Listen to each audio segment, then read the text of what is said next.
Hey everyone, thank you for turning up today.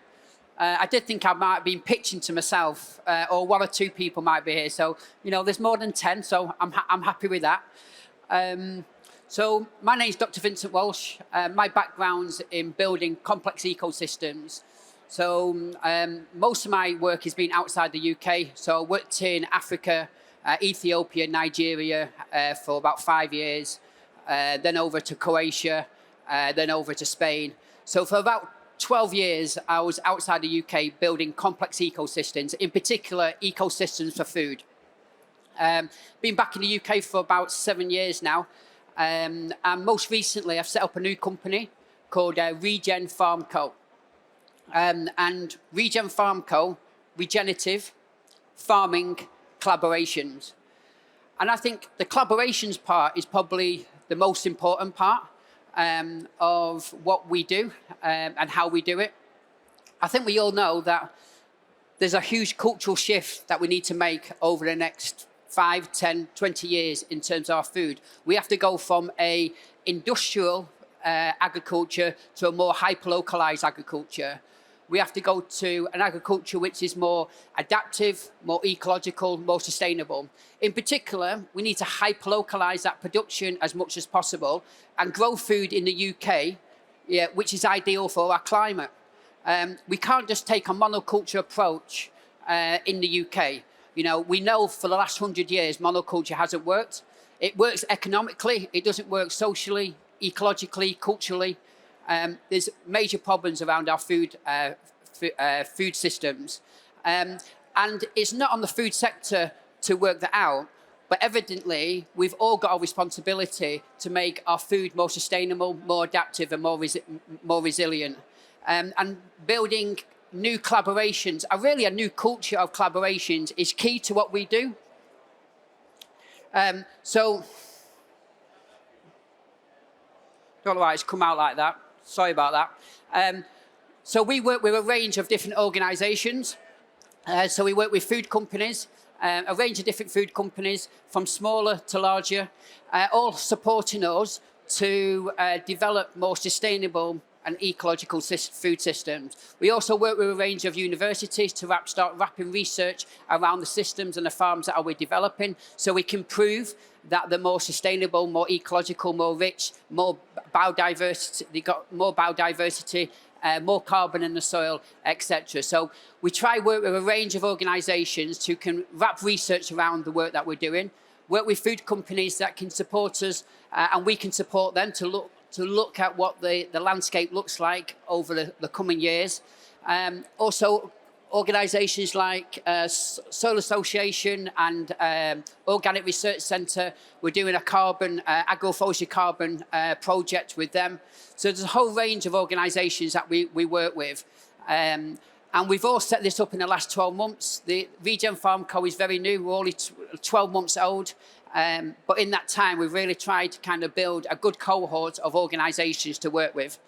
And the reason we're doing that is what we want to do really is spearhead innovation into more sustainable, regenerative and circular food infrastructures. That's our main aim. And we want to do that at working at the intersection of food, farming and agriculture. So the partners that we brought together allow us to kind of speak to food companies, speak to farmers, water companies, and not just speak about what we're doing, but start to take over land and start developing the land into something which is a lot more sustainable. And we do that in a very particular way. So we are only focused in the UK, and we are looking to develop a whole range of food ecosystems in the UK, and do that right across the UK. So at the moment, we're already doing it.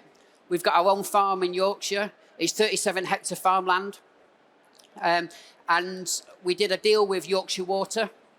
So Yorkshire Water is a landowner. We identified a farmer to work with, Derek Greenwood, 78 years old, been farming that farmland since 8 years old, still at it every day. And the idea is to work with Derek and work with Yorkshire Water to completely transition the landscape. So in Yorkshire, we started with a pasture system, so a system which has just got sheep on it.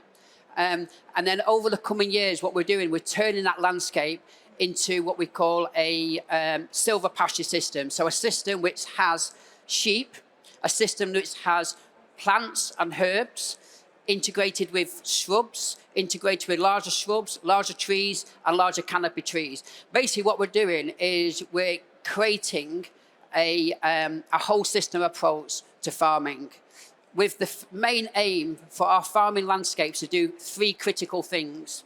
First thing they need to do is they need to produce food. We all know from the IPCC report that we need to increase food by 75% in the UK over the coming years.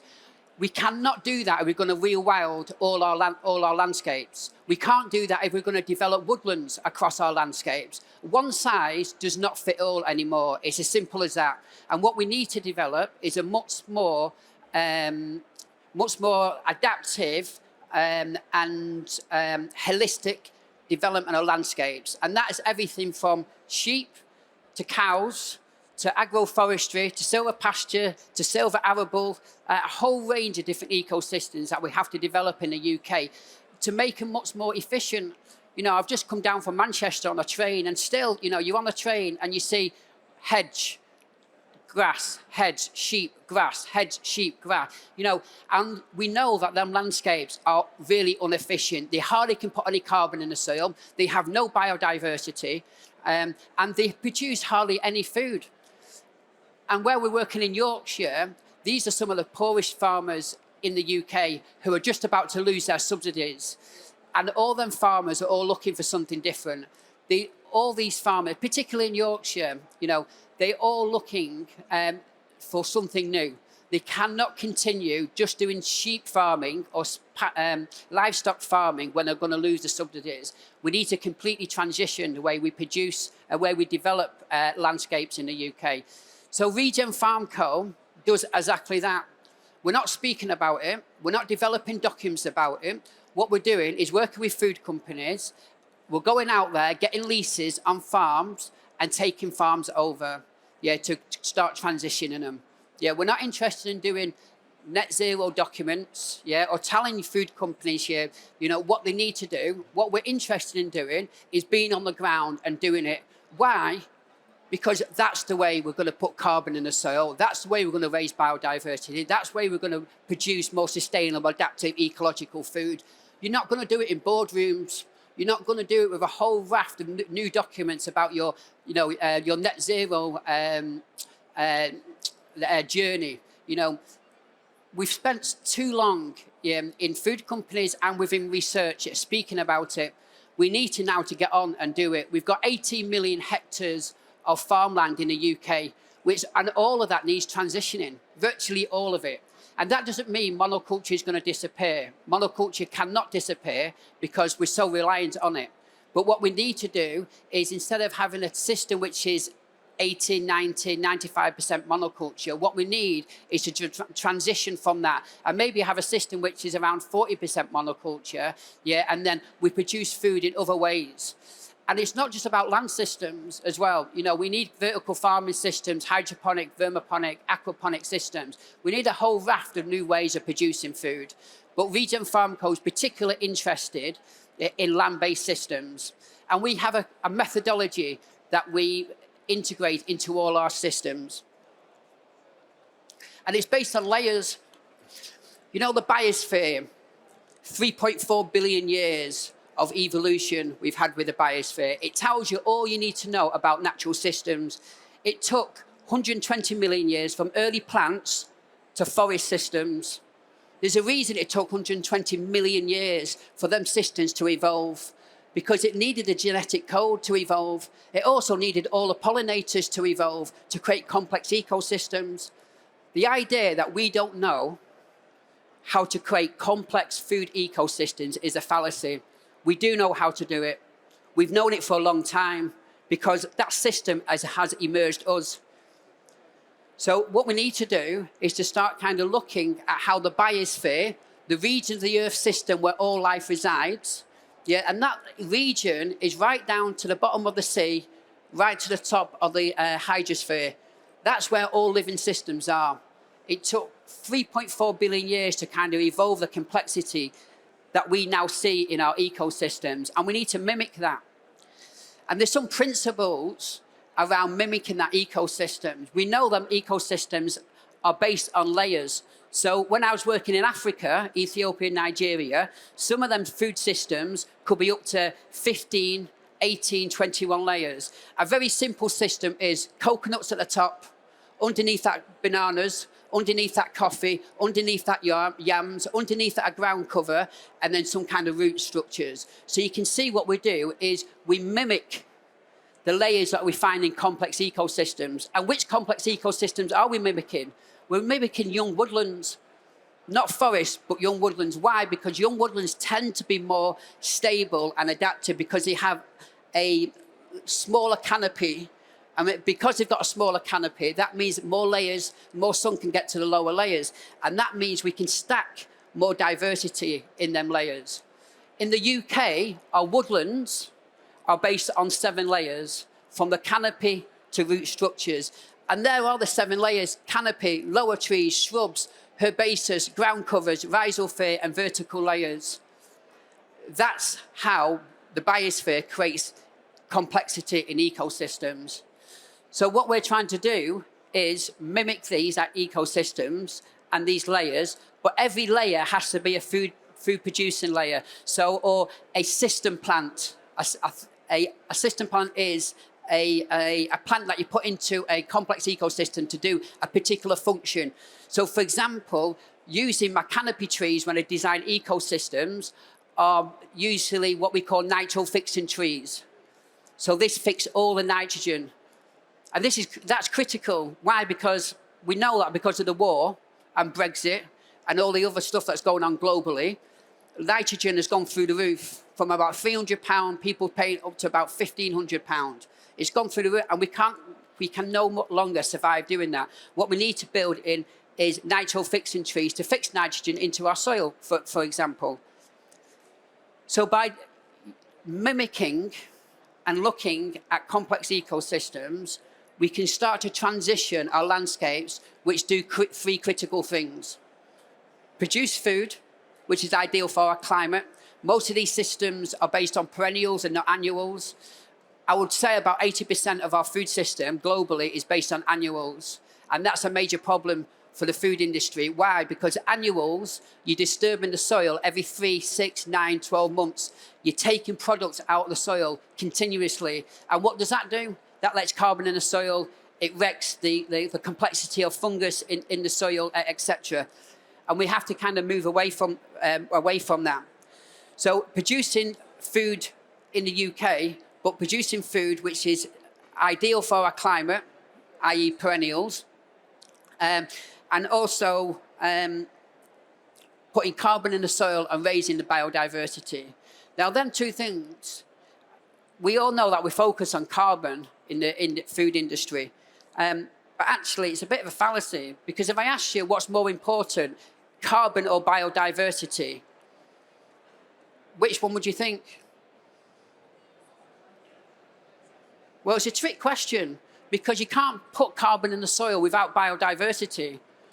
That's why livestock systems cannot put any carbon in the soil, or very little carbon in the soil. We can't rely on them systems. What we need to do is create systems that have a multitude of capabilities. And the only way you can do that is to create complex ecosystems and ecosystems which are ideal for a particular location and a particular climate.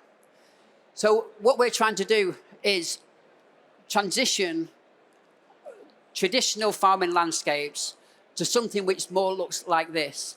Now, in this particular system, this is what we call more a forest garden system. It's got its full 7 layers into the system. The Yorkshire farm that we're working on, it won't be exactly like this. It won't be using all the layers because we've got sheep into that system, so it just wouldn't work. In the Yorkshire farm, we're putting around 900 new trees and shrubs into every hectare. Over 37 hectares, it works out about 20,000 new production trees into the system. And this really supports farmers to kind of making sure they get their carbon inputs, making sure they get their biodiversity gains, and making sure they can produce different products out of their farm. And we're doing this to help food companies and water companies and local authorities decarbonise. You know, one of the best ways to put carbon in the soil is to build complex ecosystems. It's about as simple as that. The most complex ecosystem in the UK is around 2.5 hectare, I suppose, 2.5 hectare, and it has around 560 species per hectare. So you can see that these are not new systems, that we can produce these systems in a way that produce food, raise biodiversity, put carbon in the soil, and just create a much more sustainable landscape. There is a relationship between what we do on our farms and what we're doing with our food companies. Because what we're interested in is to work with food companies to take their waste stream and feed it into our farming infrastructure. We all know that the price of food is going up. And one way to reduce that price of food is to deal with your waste more intelligently. The food waste coming out of food companies, in particular, you know, food service, food waste, what is it? It's nitrogen and carbon. And to build regenerative circular farms now and into the future, what is the most expensive part of that activity? It's by far the feed, the compost. But actually, all the food companies have all the compost we need to build their localised food production. The days of ADs and landfill are over. You know, what we need to do is take that food waste and upcycle it through a biological manufacturing process. And we're already starting doing this. So we've got a site in Nottingham. We're starting to take food waste, in particularly from the Compass Group, as a trial to develop an aerated compost system, which enables us to take food waste, turn the food waste into compost, and then generate a number of new compost streams out of that, in particular vermiculture, in particular fungi systems. So we use an aerated compost system. Might have it, there we go. We use an aerated compost system, firstly, to take the food waste and turn the food waste into a compost stream. And then we use that compost and we feed that compost into vermiculture systems and into fungi systems. And we end up with three biological manufactured products which are ideal for our farms. And that's going to be critical because we're not just speaking about it, we're doing it. Over the next 36 months, we've got a target of 1,000 hectares, 2030, 10,000 hectares. That sounds like a lot, but actually it's less than 0.1% of the farming land available in the UK. So it's actually very small. 10,000 hectares is really nothing. But the first aim is to hit 1,000 hectares in 36 months. This year, at the moment, this is our first farm in Yorkshire. We've got 37 hectares, about 90 acres. We've been working on this for about a year and a half. We started planting last year. The main two funders of this project is the Compass Group and Quorn, and it's been a fantastic collaboration with them. And over the next 5 years, this particular landscape will completely transition. So this is it's basically a silver pasture system. It's a system with 115 sheep. I'm the tenanted farmer of this land, and the original farmer is now the grazer of the land, so he manages all the sheep for us. The system is agroforestry, underpinned by silver pasture, structures, alley cropping, and the livestock is sheep. And I just want to show you on one hectare what we're starting to integrate into this. So this is one block or 26 blocks on the farm. And you can see what we're starting to integrate into that silver pasture system. So these lines are about 100-metre lines. On them 100 metres, we have 16 blocks. Each block has each line has around 64 keystone production trees. Underneath that, the shrubs, we have about 94 shrubs. Underneath that, we have about 100 system plants. Again, what we're doing is we're mimicking the layers of a woodland. And the reason we're doing that is what I said before, because these are the most stable and resilient ecosystem we know of in the UK. You can see here as well, a lot of the biology we're putting in, 10,000 low worms, loads of oyster mushroom spores, mycorrhizal fungi, wood chip, etc. So as we start to scale up our activity on this particular farm, when we're finished in 5 years, we'll have around 20,000 new production trees and shrubs onto the system. Evidently with that, it'll also aid to get all its biodiversity gains. Obviously, we're putting carbon in soil, at least 5 tons of carbon per hectare per year, etc. So this is our demonstrator site in Yorkshire. We're also just looking at another farm in Surrey at the moment, which we want to do a demonstrator site in the more London area. Obviously, on this site, we can't grow figs. In Yorkshire, probably won't happen. But on a different site, on a different farm in Surrey, we can grow lots of different things. In between them lines, there's about 15 metres.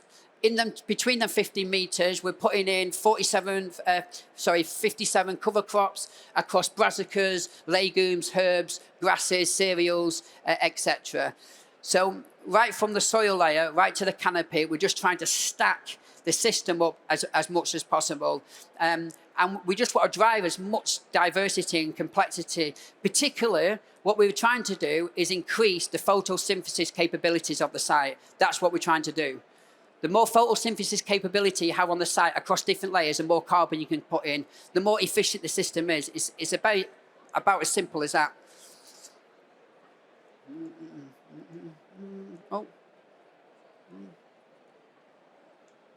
Sorry. Oh, yeah. Sorry. So that gives you a kind of an overview of what we're trying to achieve.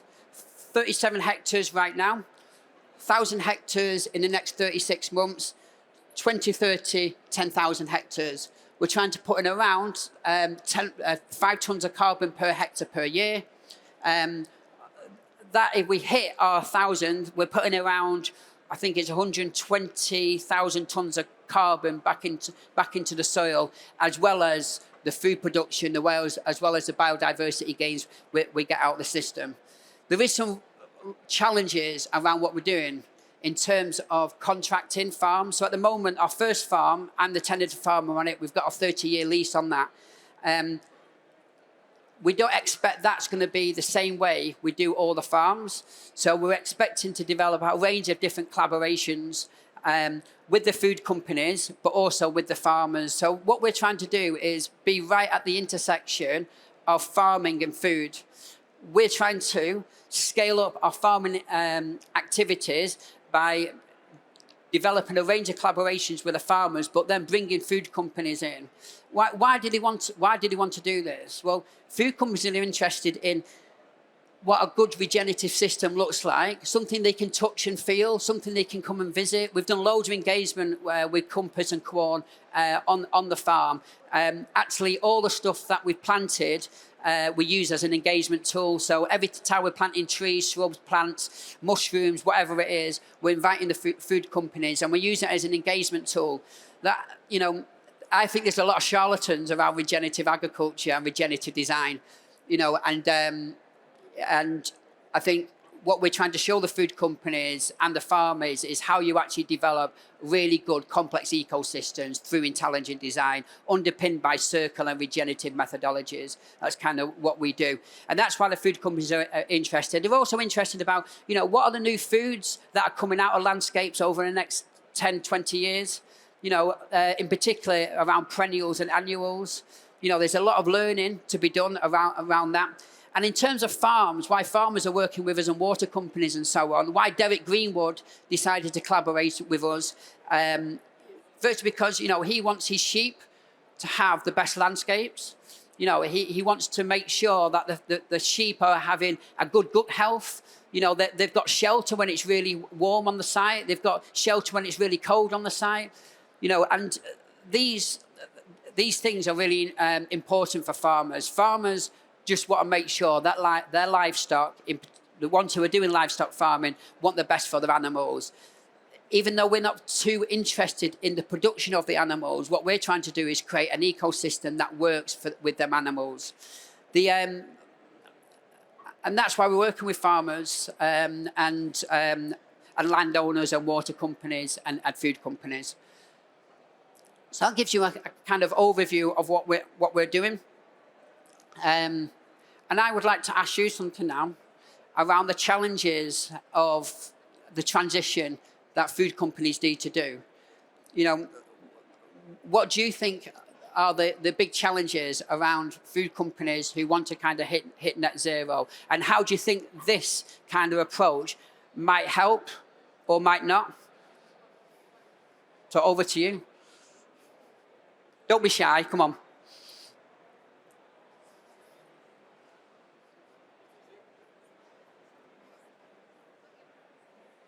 Thank you.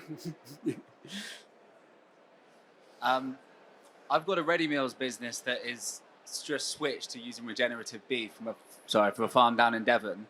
The biggest thing that we struggled with was to actually find a farm or a cooperative of farms who could provide us with the cuts of beef that we needed, and instead of having to take a whole carcass and then divide it up ourselves, essentially. So we've wanted to use regenerative beef for the last 2 years, but it feels like at the moment there's not like the infrastructure there to provide smaller companies like ours with the product. In particular around abattoir and so on. Exactly, that's it. There's not like a regenerate, apart from the ethical butcher, that's basically it. Yeah, and you know, I think, so basically, they're already using regenerative products. They want regenerative beef, but what they're finding it difficult is to get regenerative beef because of the lack of abattoirs and so on. And, you know, we hear it all the time. I think just the lack of abattoirs across the UK is a problem because we've been so reliant on a global food system, and now we're all hyper-localising. Evidently, we need a lot more kind of localised infrastructure. In terms of regenerative beef, evidently regenerative beef and regenerative systems are in their very early stages, and this is a particular reason why we're working with the food companies. You know, to go through that process with them and develop a farm with them. You know, so they can actually properly understand what a regenerative system looks like. You know, the food companies that I work with, they might go and work with other farmers then, who they're already working with to support them to become more regenerative. And I think it's really useful to work with food companies, not in boardrooms, but on farms, and spend time with them and go through the design methodology with them and get them to understand the principles. You know, it's really beneficial for them, not just for our business, but also when they're speaking to the wider business. So there's some huge challenges, you know, especially around, you know, regenerative livestock. But evidently it's coming, you know, and we would love to do something with you, you know. Maybe on one of our farms, you know. Right at the back. Oh, sorry. Yeah, sorry. Just staying on that same point, in terms of your collaboration, are you in a position to link a ready meals company who only wants some of the cuts of beef with another food company who wants different cuts, so that we are using the whole animal and we've got that additional collaboration going on? Exactly. I think there's a huge opportunity for Regen Farm Co. to work at the intersection of that. You know, as we build a good platform of farmers who are really interested in transitioning and who are transitioning, these are kind of conversations we have, because, you know, all farmers, they're all looking for new economic they're all looking for new economic models. You know, they're all looking for new supply chain opportunities. I don't know any livestock farmer that I've worked with in the last 2 years who have not asked them questions. You know, is there ways of me selling my produce more locally? Can we speak to more local food companies? Because they know it firstly makes sense, but also there's areas where they can add value. You know, they're trying to sell it globally. You know, we know the challenges of that, and you know, and how difficult it is on the economics. I think. Yeah, hello. I imagine that greenwashing is a big issue for a lot of food companies. I run a branding agency. We're a B Corporation, registered B Corporation. We're trying to encourage a lot of our food clients to build relationships with businesses like yours, that will give them capacity to tell stories and create real impact rather than just greenwashing. So I wonder whether you know, in building all of the collaborations that you do and all the relationships you have, whether that's an interesting aspect of what you're trying to achieve.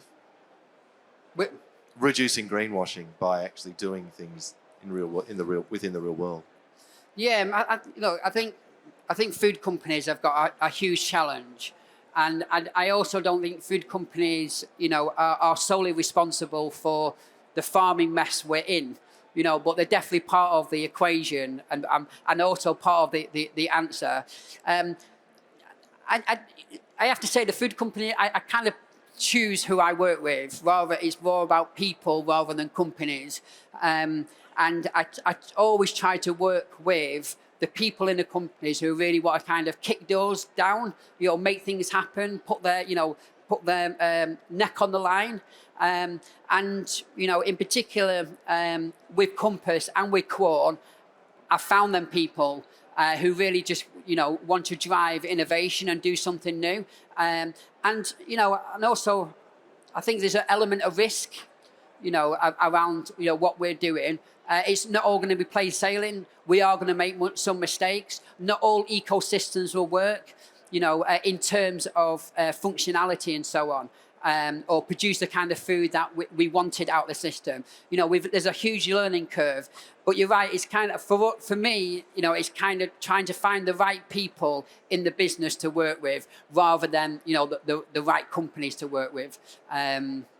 But yeah, I think a lot of people are scratching their head still about, you know, how they hit net zero and also what they should be actually doing to enable a better food culture.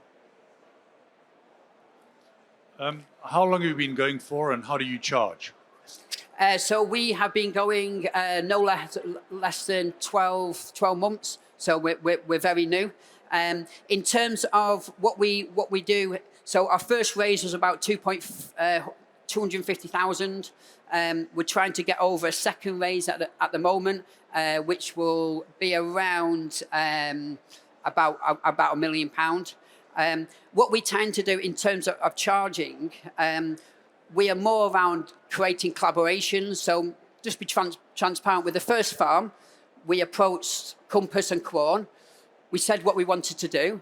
We pitched what we think they could learn out of it, how they could engage in the program. They said this looks and sounds interesting. So they put some money into the company. We went out and got the farm, and we cracked on starting to develop the farm.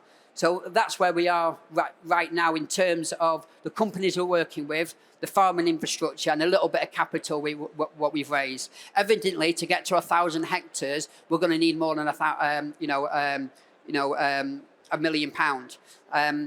But we are, you know, we're taking very small steps. We don't have all the answers, but what we do have is the ecosystem design bit. We know how to build complex ecosystems as a company, very efficient food ecosystems, and that's kind of, you know, how we started the journey, and you know how we're moving forward.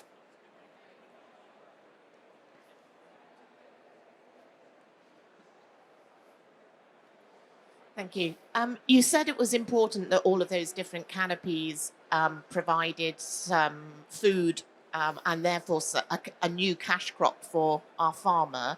So in the situation of your trial farm in Yorkshire, how many of those different things there are actually delivering a cash crop other than the lambs? Right, okay, yeah. So we've only just started putting our fruit trees in, but not all saplings, about 2 to 4 year old trees we've been putting in. So what kind of trees have we got in that system? So we've got everything from nuts, apples. I think there's a.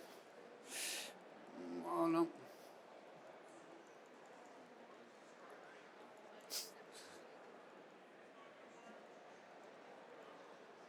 Don't worry. Yeah. So we've got kind of our. What we call keystone species. So that'll be apples, pears, quinces, hazels, damsons, gages, etc. Underneath that, we've got juniperberry, honeyberry, elderberry, black currants, a whole range of kind of shrubs. Underneath that, perennials, stuff like herbs and perennials, such as kind of apple mints. What else have we got in there? Apple mints, big leafy perennials. I can send you if you want to talk to me later. I can send you a list of what we've got, and then underneath that, kind of ground covers and system plants. So what we're trying to, in terms of the production, so sheep, and then kind of apples, trees, shrubs, perennials, leafy perennials. Yeah, and then in between the trees, after the cover crops go in, we'll then have cover in between them trees, like perennial kales and so on. So, we're only in our first year of kind of getting this up and going.